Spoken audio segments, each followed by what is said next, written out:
नमस्कार सर। नमस्कार जी। क्या नाम है आपका? मेरा नाम नितिन दास है। संत रामपाल जी महाराज जी से नाम दीक्षा लेने के बाद आपके जीवन में किस तरह का परिवर्तन आया?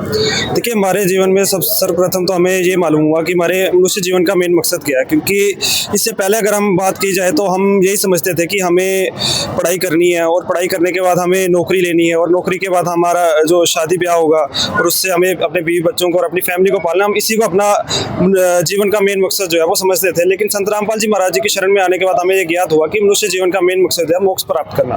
हमारी जो डेली दिनचर्या होती है वो सुबह उठते ही सुबह ब्रह्म मुहूर्त में उठ के जो मंत्रों का जाप करना और नित्य नियम करना, और दोपहर में हमें जो असुर निकंदन में नहीं करनी, उसके बाद शाम को हमें संध्या आरती करनी, और इस प्रकार हम पूरे दिन जो है वो काम के साथ साथ जो है वो परमात्मा का नाम भी लेते हैं और अपने डेली जो कार्य हैं वो भी जो है वो हम करते हैं। और इसी के साथ हमने जो है वो अपने जीवन को बदला है।